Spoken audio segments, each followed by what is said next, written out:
செய்த எண்ணில்லாத நன்மையை மறவாதே மறவாதே. உன்னையும் என்னையும் என்றும் காக்கும் ராஜனை, உன்னையும் என்னையும் என்றும் காக்கும் ராஜனை மறவாதே மறவாதே. கர்த்தர் உனக்கு செய்த எண்ணில்லாத நன்மையை மறவாதே மறவாதே.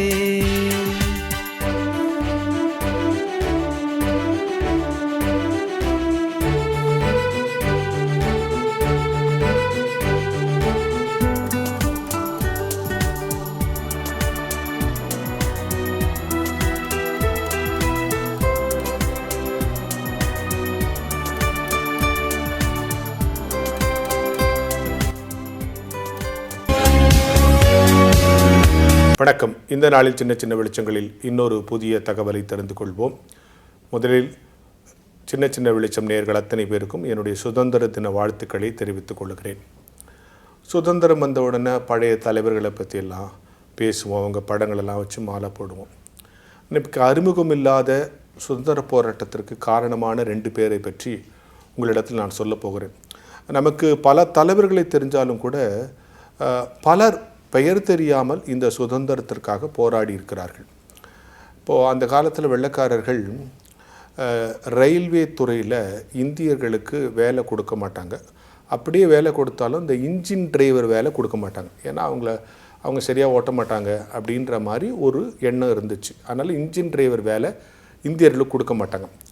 அப்போது அங்கே இருக்கக்கூடிய ரயில்வே வேலை செய்கிற இந்தியர்கள்லாம் எங்களுக்கும் வேலை கொடுக்கணும், நாங்களும் இன்ஜின் ஓட்டுவோம்னா அதெல்லாம் முடியாது, ஒரு 1000 பேர் உயிரை நம்பி உங்கள்கிட்ட கொடுக்க முடியாது, அது வெள்ளைக்காரனுக்கு தான் கொடுப்பாங்க. இன்றைக்கி கூட பார்த்திங்கன்னா இன்றைக்கும் கூட இன்ஜின் டிரைவர்ஸாக சில ஆங்கிலோ இண்டியன்ஸ் தான் இருப்பாங்க.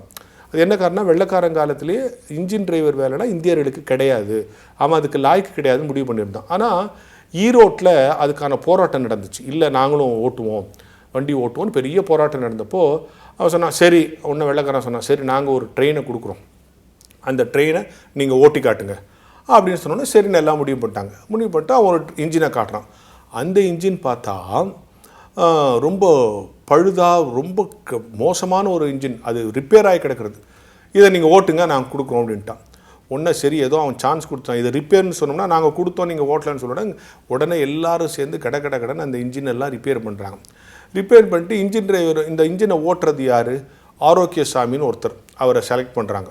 அவரை போய் வீட்டிலேருந்து ஊர்வலமாக கூப்பிட்டு வந்து ஈரோட்டிலேருந்து மேங்களூர் எக்ஸ்பிரஸ் காலையில் சென்னைக்கு வரும், அந்த ட்ரெயினை ஓட்டுறதுன்னு முடிவாயிட்டு அவரை கூப்பிட்டு வந்து இரவு அவர் அங்கே ஏற்றி ஒவ்வொரு ஸ்டேஷன்லேயும் அவருக்கு மாலை போட்டு அவருக்கு மரியாதை செஞ்சாங்களாம். ஏன்னா இறங்கி ஓடிடக்கூடாது ஏதாவது ஒன்றுன்றதுனால எப்படியாவது அவர் அங்கேருந்து ஓட்டணுன்ட்டு அங்கேருந்து ட்ரெயினை ஓட்டு கொண்டு வந்து சென்ட்ரலில் நிறுத்தினாராம். இப்படித்தான் ஒரு போராட்டம் நடத்தி ரயில் ஓட்டுகிற உரிமையை இந்தியர்கள் வாங்கினார்கள். அது ஈரோட்டிலேருந்து மேங்களூர் எக்ஸ்பிரஸை முதல்ல அவர் கொண்டு வந்து ஓட்டி சென்ட்ரலில் வந்து நிறுத்தினார். உரிச்சு காமிச்சு எல்லாம் அந்த தொழிற்சங்கத்தில் இருக்கிற ஜெயித்தார்கள். ஆரோக்கியசாமி என்கிறவர் தான் முதல்ல அந்த ரயிலை வெள்ளையர்கிட்ட போராடி நாங்களும் ட்ரெயின் ஓட்ட முடியுங்கிற உரிமையை வாங்கினவர் அப்படின்வாங்க. அப்போ நம்ம கப்பல் ஓட்டிய தமிழன் பற்றி பேசுகிற அதே நேரத்தில் இந்த ரயில் ஓட்டிய ஆரோக்கியசாமியை பற்றியும் நான் நினைவு கூற வேண்டும். அத்தோடு கூட அந்த காலத்தில் விதவிதமான தண்டனைகள்லாம் கொடுத்தாங்க சுதந்திர போராட்டத்துக்கு. அப்படி ஒரு 2 இளைஞர்கள் சுதந்திர போராட்டத்துக்கு ஏதோ பண்ணி போலீஸ்கிட்ட மாட்டிட்டாங்க. அந்த போலீஸ் பிடிச்சி அவங்கள உட்கார வச்சுருக்கான். அந்த காலத்தில் என்ன பண்ணுவாங்க, கரும்புள்ளி செம்புள்ளி குத்து, மொட்டை அடித்து கரும்புள்ளி செம்புள்ளி குத்தி கழுத மேலே சுத்த வைக்கிற இந்த மாதிரி அவமானங்கள்லாம் சுதந்திர போராட்ட வீரர்களுக்கு பண்ணாங்க. அது மாதிரி 2 இளைஞர்கள் போலீஸ்கிட்ட மாட்டிட்டாங்க. மாட்டிட்ட உடனே அவங்கள பிடிச்சி உட்கார வச்சுருக்கான். உட்கார வச்சப்போ அந்த பக்கம் 2 பெண்கள் வராங்க, இந்திய பெண்கள். அவங்கள கூப்பிட்டு என்ன பண்ணுறான், சாணியை கரைச்சி இவங்க 2 பேரும் மேலே ஊற்று அப்படின்னு சொல்கிறான். சொல்கிறது வெள்ளைக்காரன், உட்காந்துருக்கிறது நம்ம இந்தியர்கள், வந்திருக்கிறது இந்திய பெண்கள். அவங்களுக்கு ஊற்ற மனசு வரல. அப்படியே ஊற்றலைன்னா இவன் என்ன பண்ணுவான்னு தெரியாது. அவன் சொல்கிறான் ஊற்றுன்ட்டு. அவங்களுக்கு என்ன பண்ணு, தர்ம சங்கடமான இல்லை. என்ன பண்ணாங்களா தெரியுமா, கீழே குனிஞ்சு சாணியை கரைச்சி அந்த கடத்தில் எடுத்து எப்படியே அந்த போலீஸ்காரன் மேலே ஊற்றிட்டாங்களாம். அப்படி வீரமாக அந்த 2 பெண்கள் பேர் தெரியாது, ஆனால் சுதந்திர போராட்ட வரலாற்றில் இது இருக்குது. எனவே அந்த ஆரோக்கியசாமி, பெயர் தெரியாத அந்த 2 பெண்கள், இவர்களெல்லாம் சேர்ந்து வாங்கி கொடுத்தது தான் இந்த சுதந்திரம். அது மட்டும் இல்லை, ஒரு வக்கீல் அவர் கோர்ட்டுக்கு போகிறதுக்கு முன்னால் ஒரு சவர தொழிலாளியை கூப்பிட்டு சவரம் பண்ண சொல்கிறார். அவர் ஒரு சவரம் பண்ணும்போது நீங்கள் எங்கே போகிறீங்கன்னா நீங்கள் ஏதோ வெள்ளைக்காரனுக்கு ஆதரவாக வாதாட போகிறீங்களா அப்படின்னு பேச்சுவாக்கில் அவனை பாதி சவரத்தோடு நிறுத்திட்டு போயிட்டானான். நீ எங்கள் இந்தியருக்கு எதிராக நீ வாதாட போகிற, உனக்கு போய் நான் சவரம் பண்ணணுமா அப்படின்னு பாதி நிறுத்திட்டு போயிட்டானான். அப்புறம் மூஞ்ச முட்டு வேறு இடத்துல வந்து ஷேவ் பண்ணிட்டு முடியெல்லாம் வெட்டிட்டு அப்புறம் கோர்ட்டுக்கு போயிருக்கிறார். அது அந்த காலத்தில் பேப்பரில் கூட வந்துச்சு, அந்த பார்பர் ரெஃப்யூஸ் டு ஷேவ் அப்படின்னு கன்னிமரா நூலகத்தில் கூட அந்த பேப்பர் இன்னும் இருக்குது அப்படின்னு சொல்கிறாங்க. அப்போது அந்த நாவிதர் பேர் நமக்கு தெரியாது, அந்த சவர தொழிலாளி பேர் நமக்கு தெரியாது. இப்படி பெயர் தெரியாதவர்களும் சேர்ந்து போராடி வாங்கி கொடுத்த சுதந்திரத்தை தான் இன்றைக்கு நாம் அனுபவித்து கொண்டிருக்கிறோம். பெரிய தலைவர்களை பற்றி பேசுகிற அதே நேரத்தில் இப்படி தங்களுடைய உயிரை பணயம் வைத்து மிக தைரியமாக செயல்பட்ட பல்வேறு பெயர் தெரியாத சுதந்திர போராட்ட வீரர்களையும் இந்த நாளத்தில் நினைவு கூறுவோம் என்கிற சிந்தனையோடு இந்த நாளை தொடங்குவோம்.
அன்பின் விசுவாசிகளே, வான்மலர் இல்லம் வழியாக உங்களை மீண்டும் ஒரு முறை சந்திப்பதில் மகிழ்ச்சி அடைகிறேன்.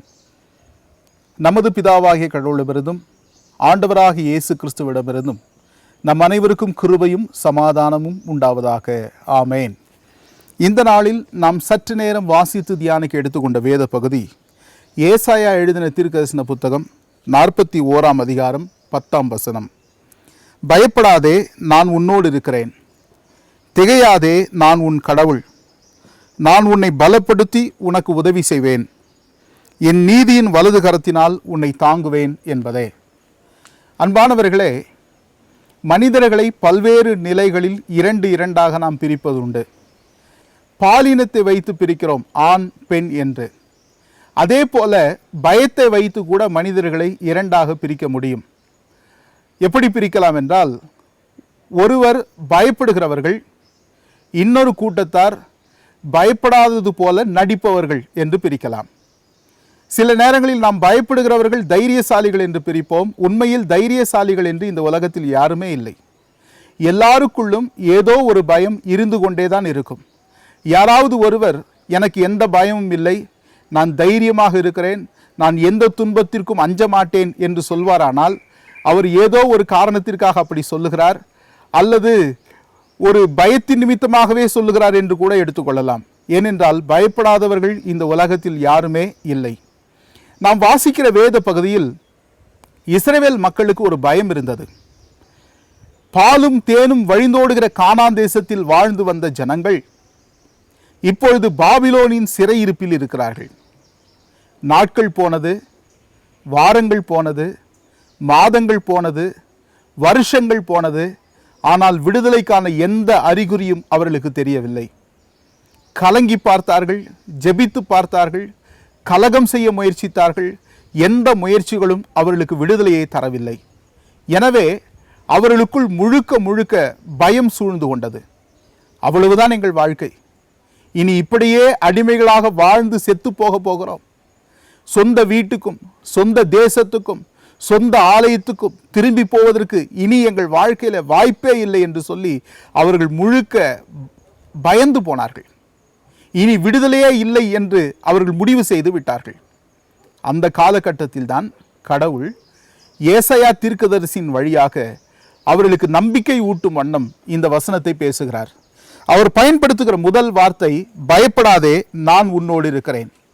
சிறையிருப்பில் இருக்கிற ஜனங்கள், நாங்கள் கைவிடப்பட்டவர்கள், எங்களுக்கென யாரும் இல்லை, இதோடு எங்கள் வாழ்க்கை முடிந்து போனது என்று நினைத்த நேரத்தில் கர்த்தர் சொல்லுகிறார், நான் உன்னோடு கூட இருக்கிறேன். கடவுள் நம்மோடு கூட இருக்கிறவர். நான் உன்னை விட்டு விலகுவதும் இல்லை, உன்னை கைவிடுவதும் இல்லை என்று சொன்ன கர்த்தர் நம் ஒவ்வொருவரோடும் கூட இருக்கிறார். அந்த வார்த்தையை சொல்லிதான் இஸ்ரவேல் ஜனங்களை தைரியப்படுத்துகிறார். நீங்கள் தனிமையாக விடப்பட்டவர்கள் அல்ல, நீங்கள் யாரும் இல்லாத கைவிடப்பட்ட நிலையில் இருக்கிறவர்கள் அல்ல, நான் உங்களோடு கூட இருக்கிறேன் என்று சொன்னார். ஆண்டவராகிய இயேசு கிறிஸ்துவும் இந்த உலகத்தை விட்டு பரத்துக்கு எடுத்துக்கொள்ளப்படுவதற்கு முன்பு சொன்னார், யுக முடிவு பரியந்தம் சகல நாட்களிலும் நான் உங்களோடு கூட இருக்கிறேன் என்று. ஏனென்றால் கடவுள் எப்போதும் நம்மோடு கூட இருக்கிறவர். நாம் தனிமைப்படுத்தப்பட்டாலும், நாம் துரத்தி அடிக்கப்பட்டாலும், விரக்தியிலும் வேதனையிலும் வாழ்ந்து கொண்டிருந்தாலும், ஐயோ இவ்வளவுதான் என் வாழ்க்கை, இனி இந்த வாழ்க்கையிலிருந்து எங்களுக்கு மீறுதல் இல்லை, இந்த வாழ்க்கையிலிருந்து நாங்கள் மீண்டு வர முடியாது, இந்த துன்பத்திலிருந்து நாங்கள் மீண்டு வர முடியாது என்று தவிக்கிற ஒவ்வொருவருக்கும் கர்த்தர் சொல்லுகிறார், நான் உன்னோடு கூட இருக்கிறேன். அதோடு இந்த வசனம் நிறைவு பெறவில்லை, திகையாதே, நான் உன் கடவுள் என்று சொல்லுகிறார். அன்பானவர்களே, வேதாகமத்தில் உங்கள் கடவுள் என்று சொல்லப்பட்டதை விட உன் கடவுள் என்று சொல்லப்பட்டதே அதிகமாக காணப்படுகிறது. ஏனென்றால் கடவுள் நம் ஒவ்வொருவரோடும் இருக்கிறார், நம் ஒவ்வொருவருக்கும் கடவுளாய் இருக்கிறார். நான் உன் கடவுள், எனவே திகையாதே என்று சொல்லுகிறார். திகையாதே என்று சொன்னால் என்ன? நம் துன்பங்களை நினைத்து அழுது புலம்பி கூப்பாடு போடுவது. கர்த்தர் சொல்லுகிறார், அப்படி திகைத்து போகாதீர்கள், நான் உங்களோடு கூட இருக்கிறேன், நான் உங்கள் கடவுள் என்று சொல்லுகிறார். இறுதியாக அவர் சொல்லுவது, என் வலது கரத்தினால் உன்னை தாங்குவேன் என்று சொல்லுகிறார். எனது வலது கரம் உங்களை தாங்கி பிடிக்கும். நீங்கள் கீழே விழாதபடி, உங்கள் வாழ்க்கை முடிந்து போகாதபடி, உங்கள் வாழ்க்கை முடங்கி போகாதபடி என் வலது கை உங்களை தாங்கி பிடிக்கும் என்று சொல்கிறார். அன்பானவர்களே, கர்த்தருடைய வலது கரம் எப்போதும் நம்மோடு கூட இருக்கிறது. நாம் கீழே விழுந்து விடாதபடி, நம் வாழ்க்கை முடிந்து போகாதபடி அவர் தாங்கிக் கொள்வார். பல நேரங்களில் நம் வீடுகளில் நாம் கவலை கொள்ளுகிறோம், எல்லாரும் எங்களை கைவிட்டு விட்டார்கள், எங்கள் குடும்பத்தை ஒதுக்கி வைத்து விட்டார்கள், எங்களுக்கென யாருமே இல்லை, நாங்கள் கைவிடப்பட்ட நிலையில் இருக்கிறோம் என்று புலம்பி தீர்ப்பது உண்டு. அன்பானவர்களே, கர்த்தர் சொல்லுகிறார், நான் உங்களோடு கூட இருக்கிறேன். நாட்கள் ஓடலாம், மாதங்கள் ஓடலாம், வருஷங்கள் ஓடலாம், ஆனால் கர்த்தருடைய விடுதலை நம்மை வந்தே தீரும். எப்படி இஸ்ரவேல் மக்களை 70 ஆண்டுகள் கழித்து விடுதலையாக்கி மீண்டும் பாலும் தேனும் வழிந்தோடுகிற கானான் தேசத்தில் குடி அமர்த்தினாரோ, அதே போல நம்முடைய வாழ்க்கையை இந்த துன்பத்திலிருந்து மீட்டு கொண்டு வந்து ஆசீர்வதிக்கப்பட்ட வாழ்க்கைக்கு நேராக கொண்டு வந்து நிறுத்துவார். நமக்காக தம் சொந்த குமாரனை இந்த உலகத்துக்கு அனுப்பினவர், அவருடைய சிலுவை பாடு மரணம் உயிர்த்தெழுதல் வழியாக மீட்டு கொண்டவர் ஒருபோதும் நம்மை கைவிட்டு விட மாட்டார்.